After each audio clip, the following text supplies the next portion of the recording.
Now we're recording.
Hello and welcome everyone to today's ACCE webinar.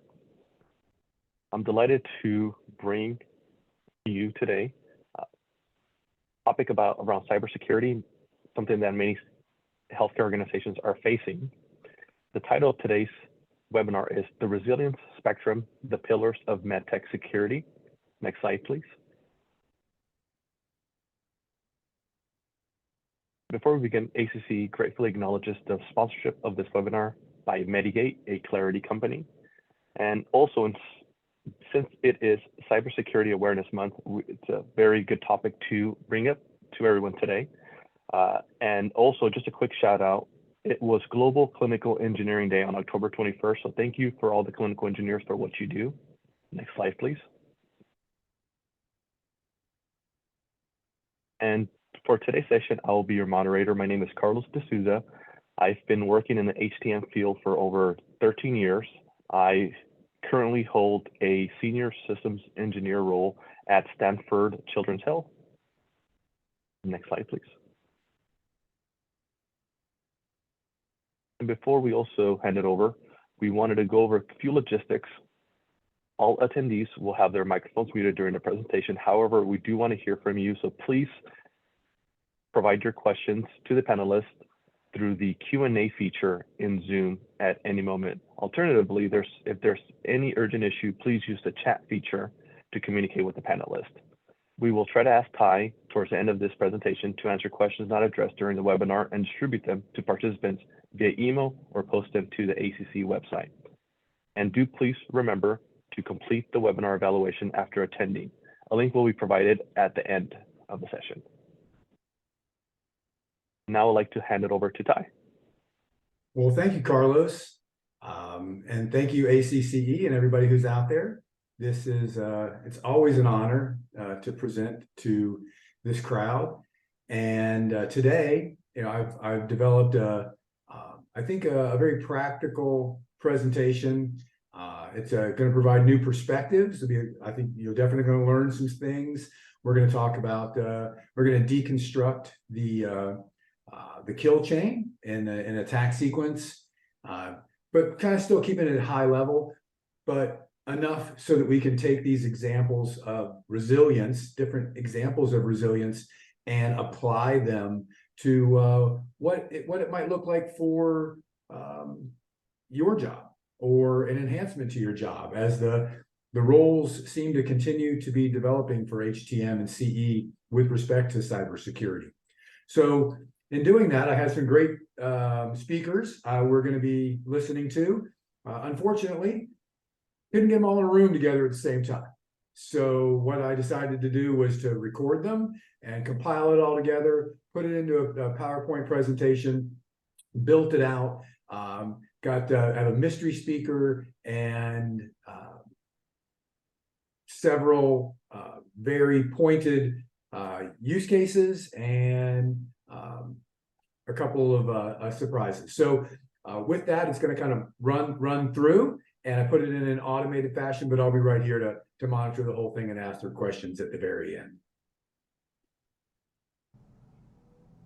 Today we've got a number of fantastic speakers that are going to provide their insight, their wisdom, and their experience as it relates to resilience and what that means in the healthcare space.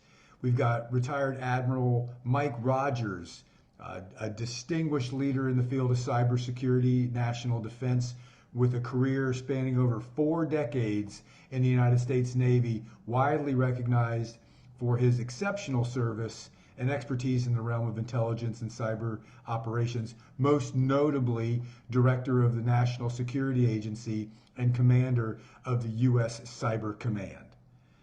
Also, we've got Drew Corner, a distinguished thought leader, currently serving as the Chief Technology Officer at ServiceNow. He plays a pivotal role in shaping the company's vision and strategy for digital workflows and IT services. We've got Mr. Andy Evans, who is the Cybersecurity Director at NHS Birmingham, with a wealth of experience in protecting critical healthcare systems in the United Kingdom's most vital healthcare organizations. We've also got Skip Sorrells, Director of Cybersecurity for Ascension Technologies, having oversight across Ascension for cyber and information security operations.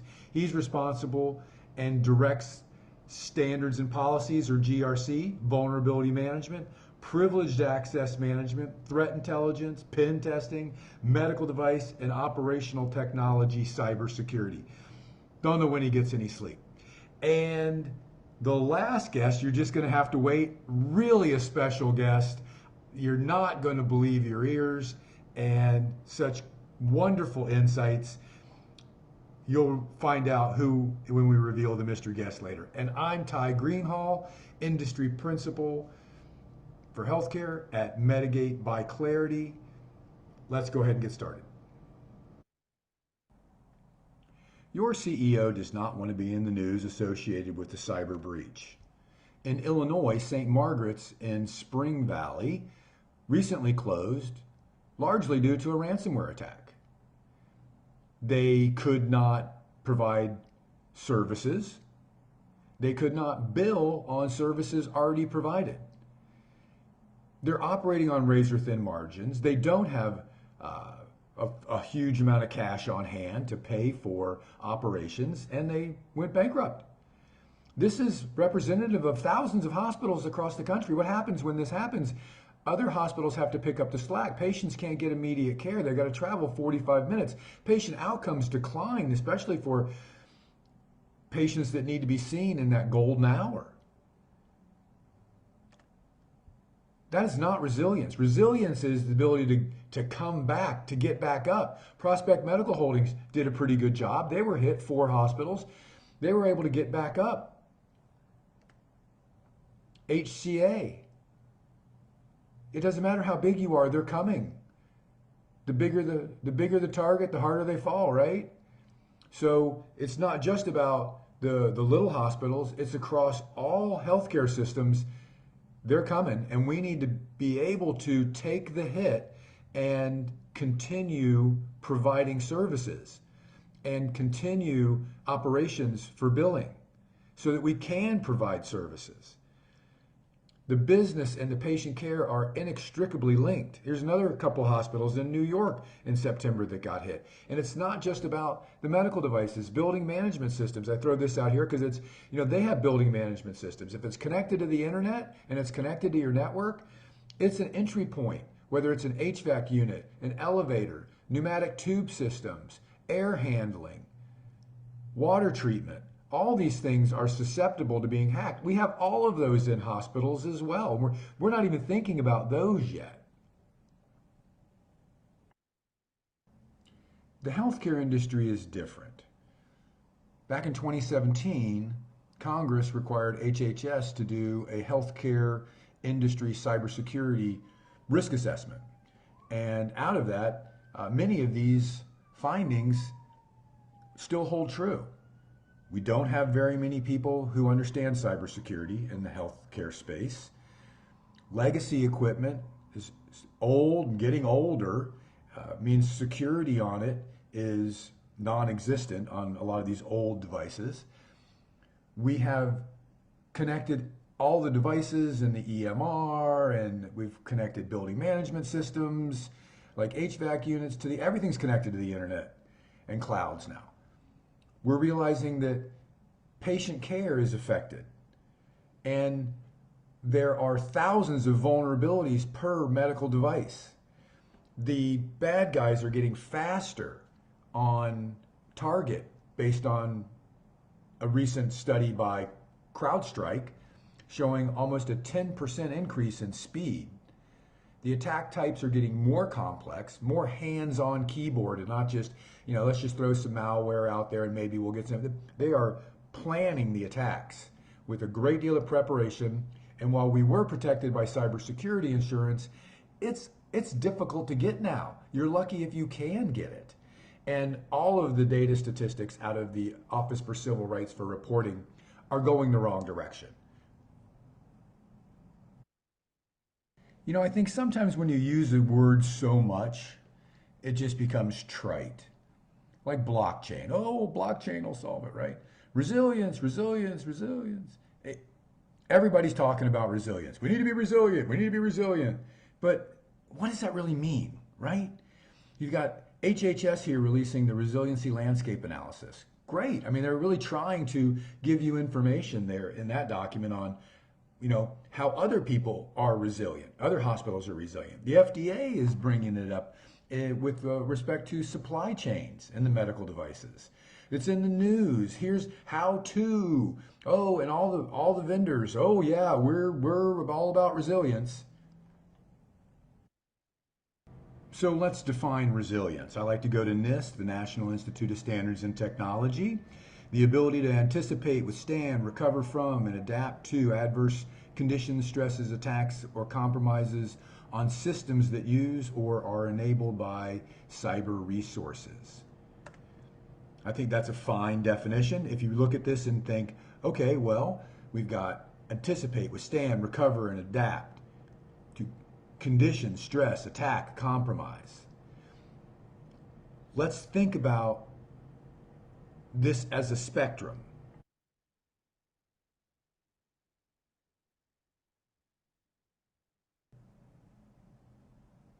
So the hospital's action paired with the stage of the attack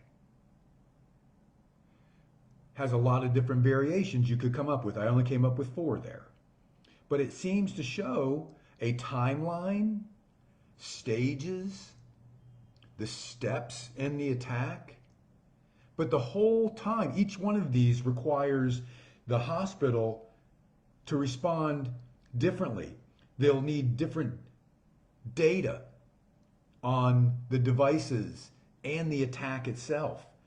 They'll have different actions and different teams that are required for the different types of attacks, the different stages in the attack, and have different response plans.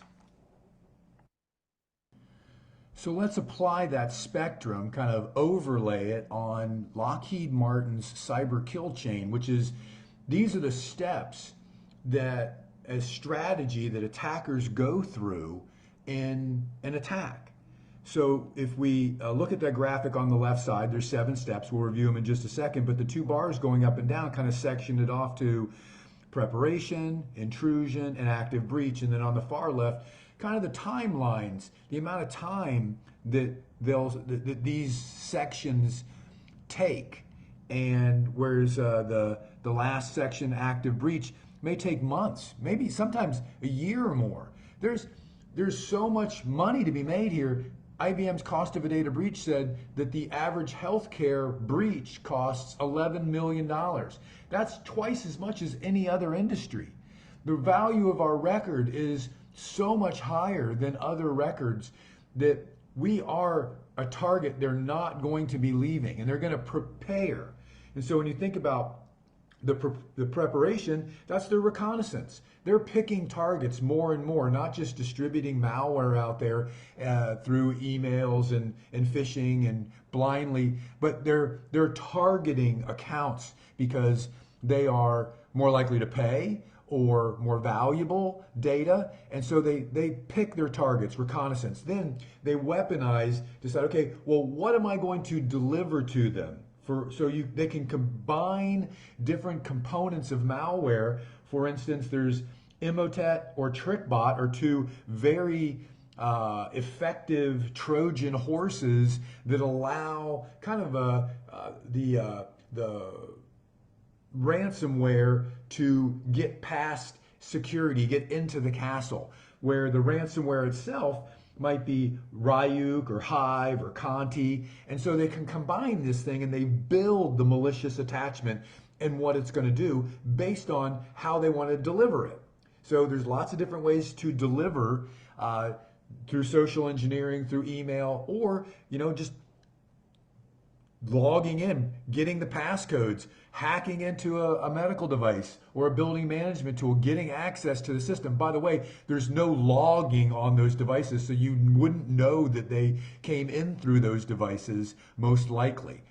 So they get into the network, they deliver, they install the malware, it immediately calls back and says, hey, I'm installed to the attacker. That's the command and control, or C2. Then they start moving laterally. This is where the months or years goes. They're moving laterally and finding out how to escalate their privileges. They finally get there where they execute, they delete the backups, encrypt the EMR data, or they've just been pilfering, medical records data from this system and this system and this system, maybe 1,000 at a time here, 1,000 at a time there, and not doing something as drastic as ransomware. So the actions are always different, but the structure is always the same. So our first guest today, retired Admiral Mike Rogers. Admiral Rogers, you've had the unique opportunity of being able to engage on a rubber meets the road cyber warfare and see it from a 30,000 foot view across all critical infrastructures. Can you give us a perspective of what resilience means to you? Sure. So traditionally or historically, in my experience, we've tended to view cybersecurity as largely cyber defense. Hey, let's build thick walls, let's build high walls, let's build a moat, let's make the moat wide, let's make the moat deep. The whole idea is let's make it hard for the adversary to gain access to our networks, to our functionality, and to our core data. I think what time has shown us is that if that is the only component of your strategy, you have a high probability that you're going to be very frustrated. As a guy who both defended networks as well as penetrated them for a living, I will tell you that there's a high probability of success for a determined adversary in terms of gaining at least some measure of access. So that argues to me that we need to step back and rethink what cybersecurity means. And what cybersecurity means to me is an element of cyber defense, but also, and perhaps most important in the world we're living in today, is the idea of cyber security should also include a component of cyber resiliency. What do I mean by that?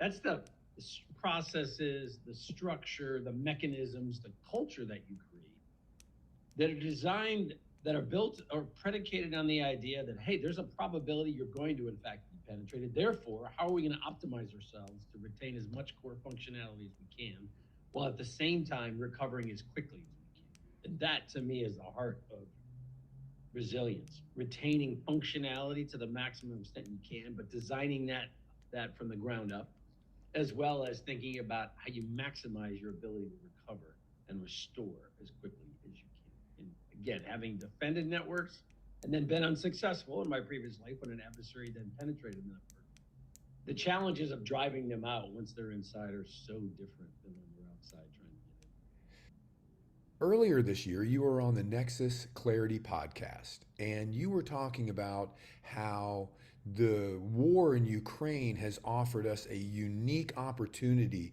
to see what's working and what's not working with respect to cybersecurity and resilience. Can you talk a little bit about that? Ukraine is one of the greatest cyber laboratories we've ever had, in the sense that you are seeing real time both one side attempt to change their tactics to gain access, while the other side is attempting to change their model to retain functionality, to preclude the Russians from being able to gain access. It's a really interesting back and forth in some ways. I think it also argues we need to change the way what our expectations are. We have always expected, NotPetya is a great example, single greatest, arguably, global event we've had in cyber. June 2017, the Russians re-engineer software and launch two Viper malwares designed to penetrate systems and upload this malware so that it then promulgates or proliferates rapidly and broadly, with the view that this will in fact hurt Ukraine's infrastructure, except it proliferates well beyond Ukraine. And suddenly we're watching large organizations, private companies, government elements like the National Health Service in the UK, et cetera, really having challenges dealing with this. So our expectation, to me, has always been, well, cyber is going to be massive. When we have problems, they're going to be really big. And therefore, if we don't see really big and visible problems, that must mean there's not much going on. That couldn't be further from the truth. In my own, nation, the United States, I used to get a little frustrated with some of my bosses who kept talking about a cyber Pearl Harbor, and I kept arguing that is a terrible analogy. Pearl Harbor was a bolt out of the blue that had strategic effect that literally had a major, at least near-term, impact on the conduct of the war. That's not the way I think cyber will most likely play out, even though it's certainly a potential. I couldn't stand that analogy. Again, we just got to change the way we think. Ukraine is showing us that it's possible to achieve a greater level of resilience. If you define resilience as the ability to forestall movement of an adversary once they access the network functionality or its data, or to recover quickly if they've done so. And what you're seeing in the Ukraine, to me, is you can achieve a significant level of resilience, but you've got to flex a little differently. And that's what you're seeing in Ukraine. Ukrainians have really come up with a different model for cybersecurity, one that I hope the rest of us all learn from. With your role at NSA and the U.S. Cyber Command, you were required to protect all critical infrastructures. Is healthcare different than the others?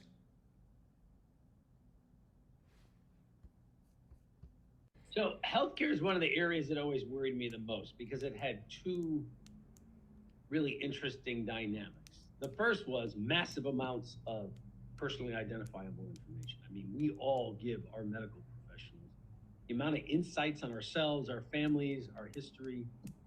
It's quite amazing. And then we built a model where, quite frankly, rather than say the same thing to every doctor or medical professional we interact with, we built a system where, hey, you say it once, it goes online in an automated record, and then all our healthcare practitioners can remotely access it, which means we've created this massive pool of data and then made it widely available.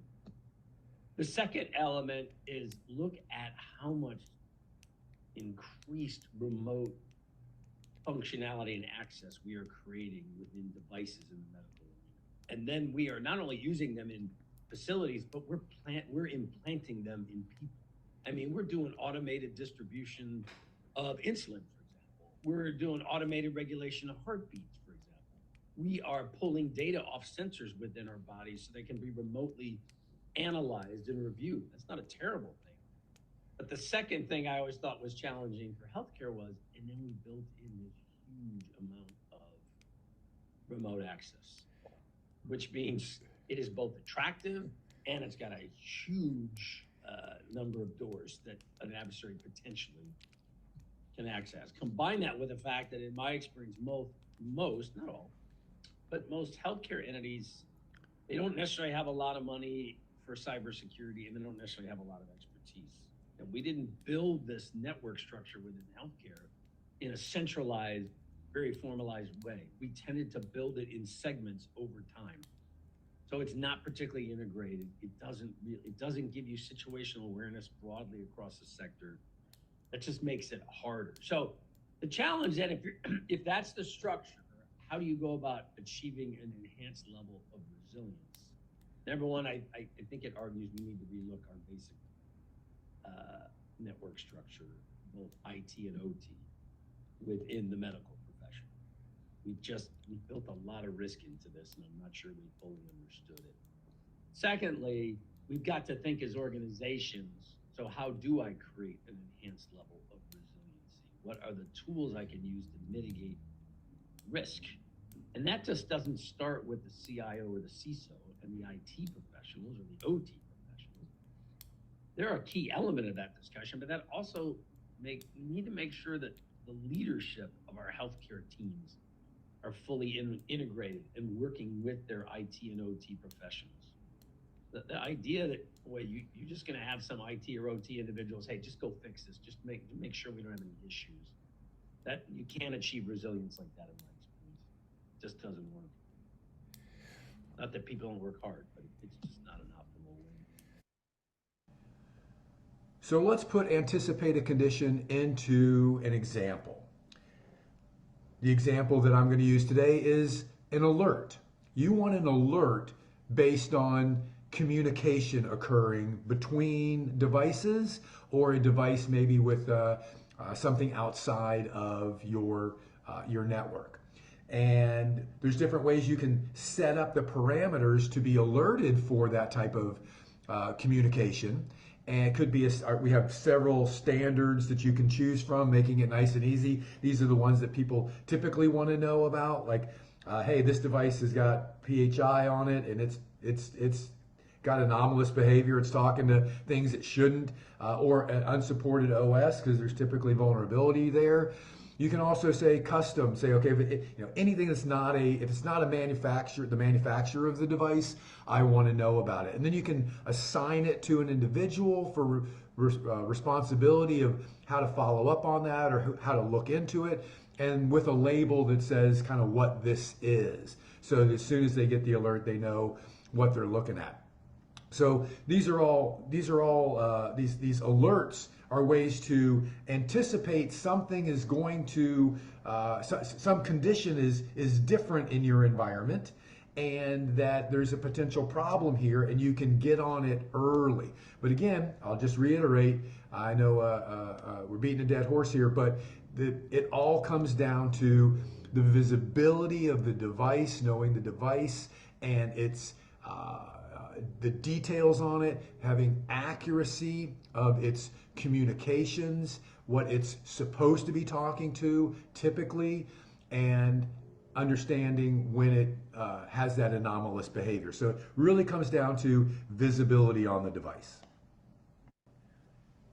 Just a quick example of that, here pulling up Medigate, you'll see that what we have here is under the devices section for medical devices, we're going into the insights pull down, which would be that filtering of conditions that you want to be alerted for. And we have highlighted communicating with compromised devices, insecure protocol communication, PHI storage, and unsupported operating system. So if we selected that, it would then it would show you a list here, but we want to be alerted for those conditions so that we can be proactive in mitigating any type of condition that is occurring before it moves down that resilience spectrum. And next, we have the pleasure of speaking with Andy Evans, Chief Cybersecurity Officer of NHS in the UK, our own international man of mystery. I've had a great time working with him over the last few months. We recently did a kind of a comparison contrast of the regulations for the UK and the US. That's on the Clarity website if you all want to go and check that out. That's a very interesting webinar, and I've really enjoyed working with Andy. I think you're going to enjoy what he has to say about resilience. Andy, tell me, how would you describe resilience? The way I would describe it simply is we've got to live with an attack. Yeah, we can't resist it. We've got to be resilient enough to say, right, we're being attacked right now. This bit of the business is FUBAR. Right, okay, what are we going to do? Resilience is, okay, we're going to triage, contain, and manage that, but we're going to keep the business running.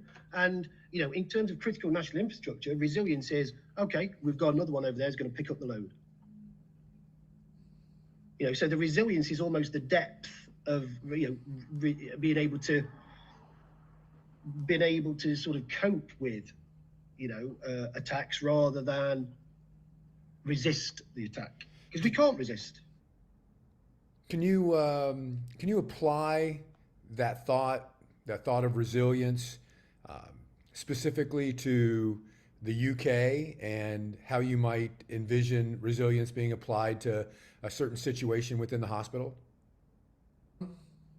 God, yeah, and it depends on what if it's CNI, then if it's critical national infrastructure, it comes under NIS. And if it's operative essential services, then that is the top of the spectrum. Power, water, gas, you know, all those kind of services, including some tier 1 health services. Yeah. If it's a website, who cares? Take it off. Take it out, do what you want. You know, that's the sort of crude end of the spectrum as I describe it. If you're a hospital, you need to be resilient. Yeah. If suddenly you've got there's you know, Myra as a good example, you know, or let's use the LG TVs. I wish they hadn't given that one away. I love that one. But vulnerability in LG TVs, yeah, or Samsung, they're all the same, yeah. And you've got these as whiteboards, you know, virtual whiteboards on all your thing. You need to be able to contain them, turn that off, or isolate it to make it safe, and be able to continue your business. We've got to be resilient. Adapt to a stress is the next stop on the continuum of resilience. Literally thousands of vulnerabilities per medical device, whether they're recalls or out-of-date firmware or patching that never ends. There's just tasks that go along with fixing these things. Where do you even start? Well, it would be a good start to not be overwhelmed with all of them at the same time. So segmentation and VLANs and access control lists can hold back the tide of having to deal with all of these immediately by containing the devices to restrict them to only perform their necessary functions. Communicate with only the things that they need to communicate with. Now, this is easier said than done. You've got to have visibility on all devices. You've got to know the exact details of the device, and you also have to be able to monitor exactly what these devices are talking with. So infusion pumps can talk to, you know, these 4 things, but a imaging risk system might need to talk to several different devices and device types. So you really have to be able to monitor all this. And then pass that information over electronically to a Cisco type of a solution for network security, where they can automatically then take these access control lists that a Medigate has designed and share them, automatically operationalizing those restrictions. You have to be able to do this at speed and scale, because there's always going to be a new threat, and you're always going to need to reposture your cybersecurity position.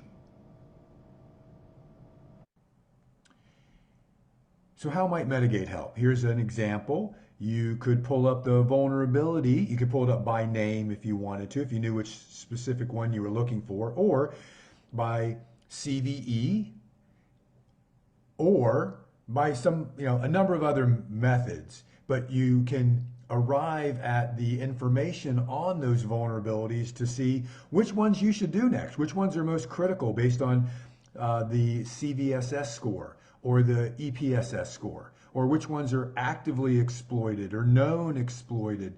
And then also how many devices are impacted, right? So if there's only 25 devices impacted versus 2,000 devices impacted, that may be a decision. However, if those 25 are all in ED and imaging, which are going to hit the top line of the business unit and the hospital should they go down, maybe the criticality is a little different. So you can start to see why all of these data points are absolutely imperative in understanding how you're going to manage the problems along the continuum of resilience. And next, let's hear from Drew Corner, the CTO of Healthcare for ServiceNow. So, Drew, as a leader at ServiceNow, what does resilience mean to you and your organization? Yeah, so to me, I kind of gravitate back to my old infrastructure days, right, and or even my VMware days, right, where it's a combination of you take like a high level view, like these systems that we use to support these clinicians in the healthcare environment are basically critical to the patient care process. Like you can't take these systems, whether it's the EMR, whether it's the medical devices, whether it's the applications, the desktops, the laptops, tap and go, all that technology is critical, right? And resilience to me means if those systems go down or taken out of commission, either by a cyber attack or by something breaking or whatever it is, then we have to be able to get back as fast as possible. So resilience to me is, how do we know what systems are supporting what service line, and how do we, because again, that's kind of step one, right? Because we see a lot of times, like we don't know what piece of infrastructure supports what service line and what it's doing, right? And then resilience really at its core is how do we get it back to working if something goes wrong. That's what it means to me. What is it that solutions like Medigate can provide you in the way of information and data to help support your workflow to ensure resilience? So really, obviously in partnership with you guys, we need to know like specifically what devices are there to support. We talk a lot about what we call common service data model, right? Which is these are the resources that you need to provide your oncology, neurology, et cetera. And your resources are the people, and then they're the assets associated with them. So what we would want to say, and those assets are hardware, software, and medical devices. And so what I would say is like our vision is to know, hey, if this IV pump goes down or has an issue, we know we have 10 more in the fleet to be able to replace it. We know if the battery goes down, we have this many in line to replace it, et cetera. And so that to me is, we will have a better vision, because I know back in my day when I worked at the hospital, like we didn't know how many we had on. We knew how many we had let out at a high level, but even especially on the infrastructure side, like we didn't know, hey, this virtual machine was supporting Epic or was supporting or is it supporting our internal website, which is a lot less critical, right? So just getting a good idea of like what is the priority for these assets and these devices to be able to kind of come back quickly, depending on what goes wrong, right? Are there specific metrics or data points that stand out for you that are more imperative than others in helping you achieve resilience? Yep. So like you guys provide us, like one of the most important metrics to me is patient risk score, right? So we don't have that. We have that as at the table, right? But we know that an IV pump that's sitting inside of the ICU is a lot more important than a wound vac or a pulse oximeter that's basically doing, diagnostics for relatively healthy patients, right? So there's a big difference between those. And then to your point, it could be location, there's a number of different variables that we use to determine that acuity level, right? So what does withstanding an attack look like? Well, ideally, you maintain the ability for your business to run, the business and the mission of providing patient care. So you're going to need to know what the criticality levels are for every device, which ones have the highest risk scores, where are the volumes on that, and when you start applying location, one of the details of the device, especially difficult, in a wireless environment, but are we talking about devices that are in the ED and imaging, which hit the top line of the hospital's gross patient revenue. I mean, those are critical. If those go down, there's not only a problem in serving patients and the impact of outcomes for patients, but it's also a huge financial hit for the organization, which in turn is going to hit the cyber insurance. I mean, it's just a kind of a cascading. So, you know, as you identify these things, which mitigations reduce the risk the most? Where are you going to put your limited resources?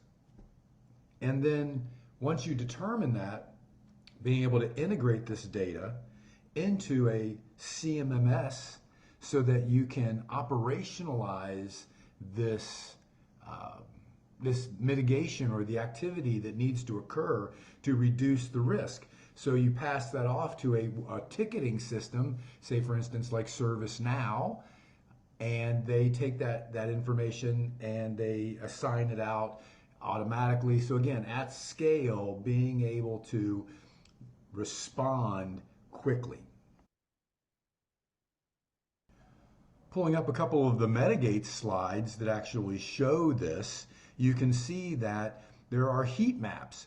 One of our clients said, this is where a number of our individuals, they live right here because they can tell, okay, here's the next device type or risk that I need to go after and mitigate it. And then we provide recommendations. I mean, there's lots of different ways to view and to prioritize, and the system helps you do that so that you can respond quickly, effectively, and efficiently. Well, the big reveal, our mystery guest today is Google's own Bard.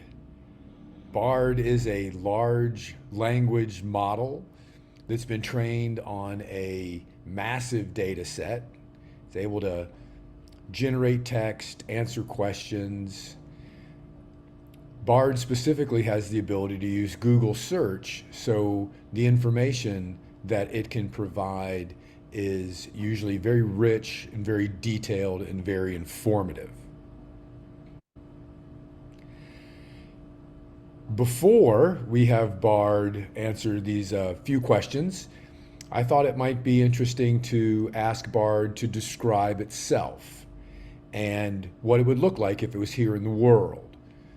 So it provided me that answer, and I took that answer and loaded it into another AI, another generative AI that produces graphics. And so we have an idea here of what Bard thinks it looks like.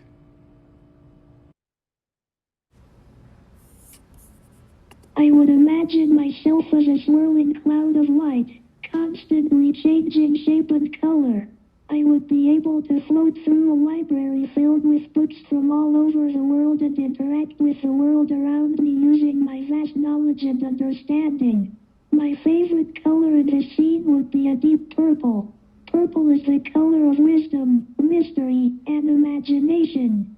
It is also the color of the cosmos, which reminds me of the vastness and complexity of knowledge.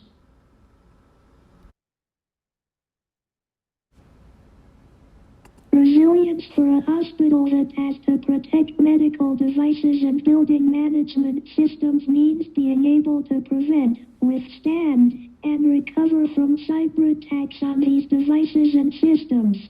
This is a complex challenge, as medical devices and building management systems are often diverse and can be difficult to secure. One of the first steps to establishing resilience is to have a complete inventory of all the devices and systems on the hospital network. This includes identifying the type of device, its manufacturer and model, its operating system, and its software version. It is also important to identify the criticality of each device and system, and to assess the risks associated with each one. By taking these steps, hospitals can improve their cyber resilience and reduce the risk of being successfully attacked.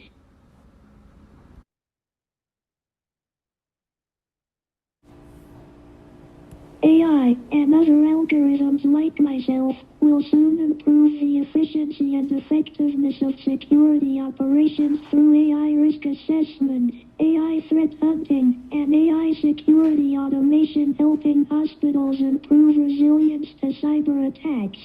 These AI-powered functions will also help protect hospitals and patient care from the consequences of cyber attacks, such as data breaches, disruptions to care, and financial losses.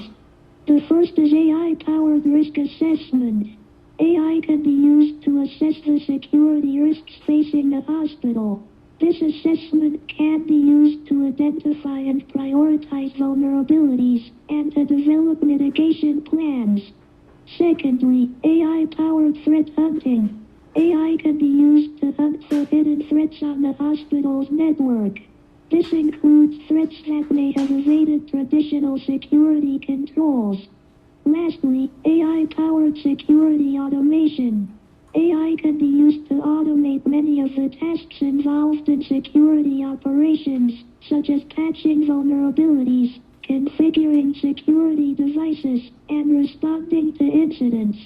This can free up security staff to focus on more strategic tasks. With the addition of AI technology, hospitals can significantly improve their resilience to cyber attacks and protect their patients and operations.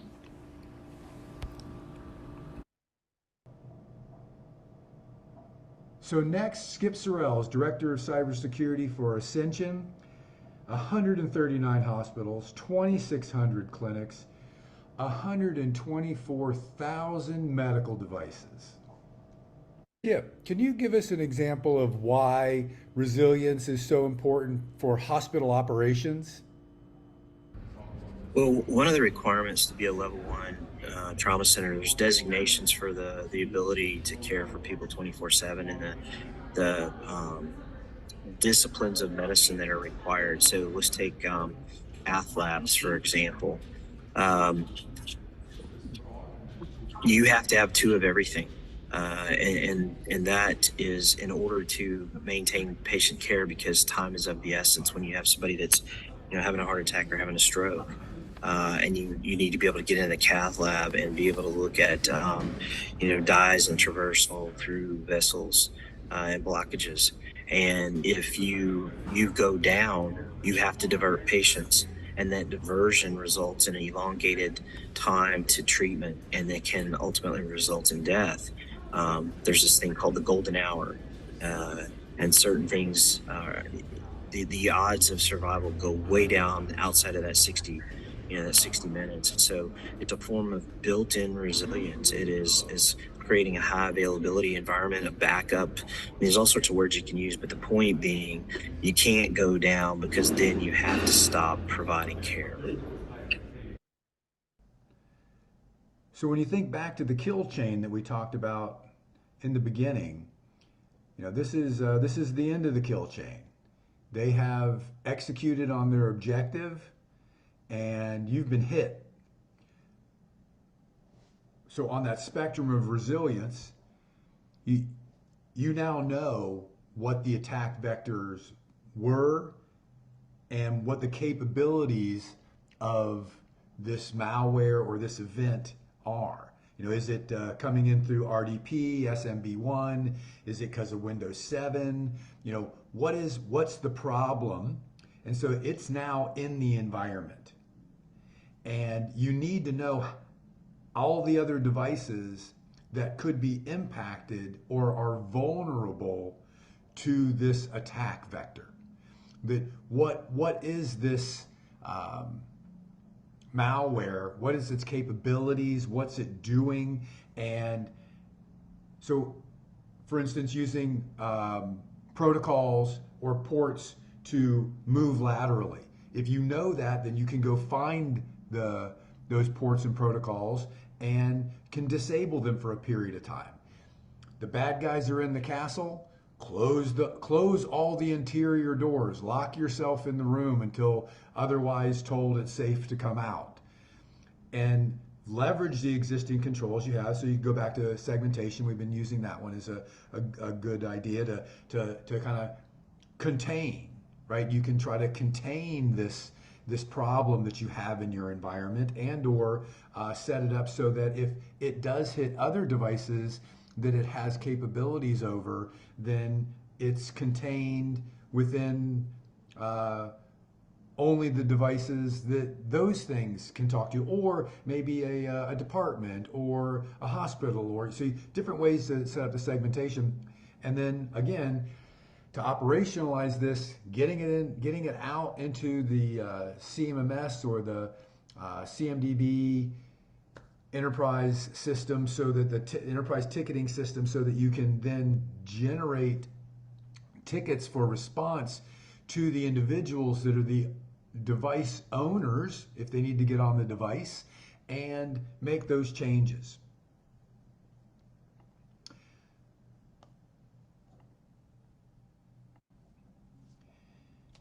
And here the example, finally, for the recover from a compromise, being able to go in and look at the vulnerabilities by protocols and ports, getting a listing of those devices, which ones are high priority, who's the assignee and the label, and we talked about that earlier.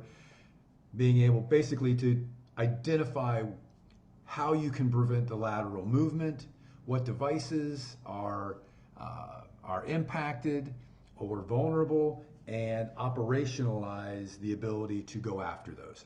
All of these things, the foundation for everything is always visibility. Visibility into the device, visibility into the attributes, visibility into the communication.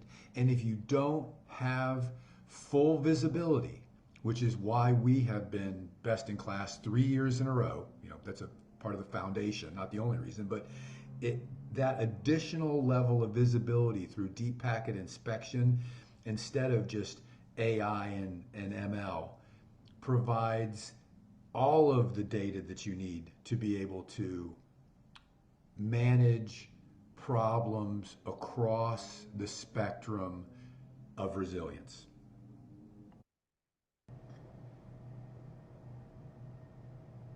The bad guys are making too much money to go away. That's just not going to happen. And as we took a look at Lockheed Martin's cyber kill chain, the whole idea there is to identify early on in those steps and prevent them from moving along the cyber kill chain. The longer you wait, the later in that cycle you find them, the harder it is going to be to get them out of your system, the more damage they're going to cause, the more financial chaos they're going to inflict. So catching it early in that cyber kill chain is one of the best strategies. And it's more than just the controls. Everybody talks about, oh, we've got controls here, controls there. It's not just about having a control in place. It's having a control in place that's put in with reason, that's based on intelligence, that has a purpose, that's designed around your specific environment and the vulnerabilities in your environment. And it's a governance issue to a large extent. IT, information services, clinical engineering, HTM, compliance, risk, procurement, all these, they're not used to working together to fix this problem. I mean, who owns what component? Who owns the device? Who owns the risk side of it? And then throw facilities management in there for the building management, and it's a big problem. And these groups need to come together, share the data in one system, so we have a true, accurate, single source of truth, and then the ability to operationalize it through something like a CMMS or a CMDB. so that we can get it out there into a ticketing system. Here's the problem, here's the vulnerability, here's the mitigation, go do it. And document that it has been done. So need to have strategies for resilience across that spectrum, where you've got anticipated condition, we talked about communications, being notified early. That's early on in the kill chain, that something's happening here, things are talking to each other that shouldn't be talking to each other, and I want to know about it so I can head off the problem before it happens. Or for adapting in stress, the overwhelming nature of the vulnerabilities, the mass number of vulnerabilities, and trying to decide, how are we going to reduce the stress on the system and personnel by possibly creating segmentation, creating barriers so that we can breathe and understand, look at the data, and make intelligent strategy decisions. Withstanding an attack, we talked about the which devices are the most critical for maintaining patient care, right? To prioritize, then figure out what the mitigations are and execute on those. And a recent CrowdStrike survey in 2023 shows that the bad guys are getting faster. So we've got to get faster. We've got to get faster than we think we need to get.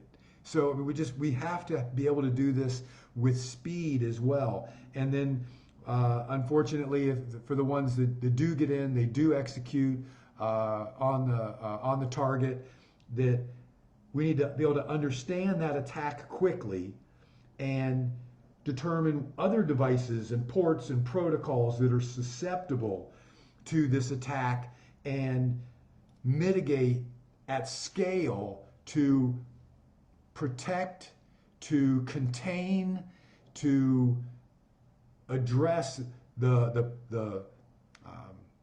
problem in the castle, right? And reduce the impact so that we can stay productive in delivering patient care. And if we are taken down, we're able to get back up quickly.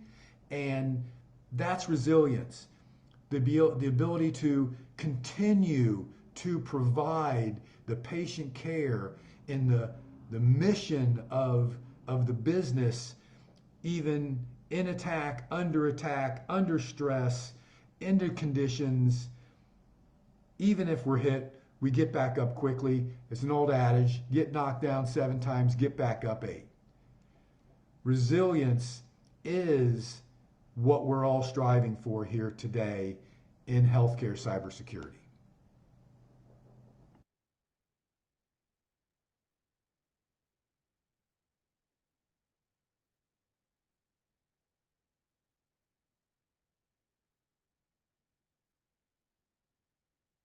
So Carlos, any questions out there? Got a couple minutes left. Good.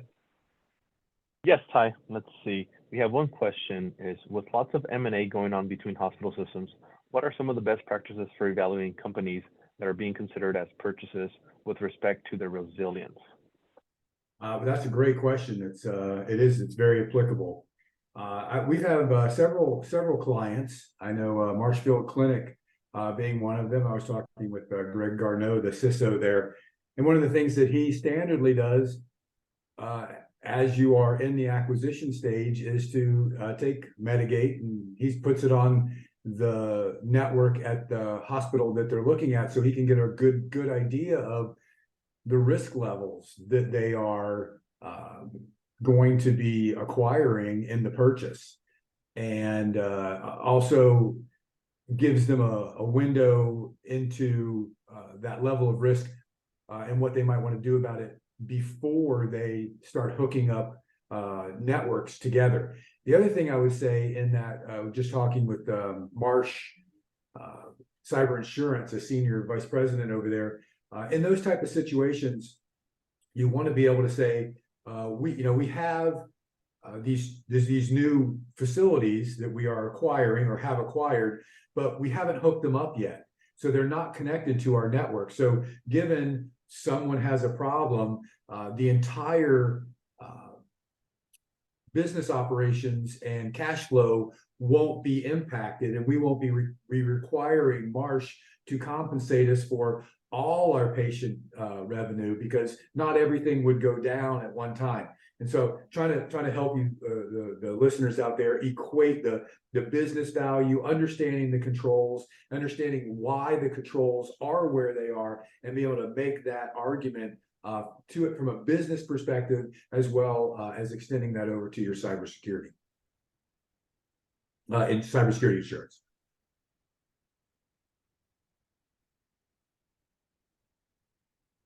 Very good. Well, we are at 1 minute left. One last question that I have for you. What is the best strategy for automating some of this tasks that we could get or data that we get from Medigate? Well, I think well, it depends on what the data is and what you're trying to do with it. If you're trying to create network segmentation, you want to take the access control list and drive them over into a Cisco, or if you want to operationalize maybe the mitigations, or we need to change the passwords here on this Baxter infusion pump, or we need to, whatever, it depends on what you want to do. But I would say a lot of it is driving out to the CMMS and the CMDB. So you've got an accurate inventory. And then if there are actions that need to be taken on the devices, you can either just take the action because you know who the owner is and you can send a ticket out there, and or you can incorporate it in maybe with the preventative maintenance schedule, so that while you have hands on the device, you can take care of some of the cyber mitigations if it's not a critical one. Very well. Well, thank you all for joining us again. Please take a time to complete the online evaluation that we have here showing. You also get an email at the end of the session. Ty, thank you for all this information. It was great to hear. Thank you very much for the opportunity.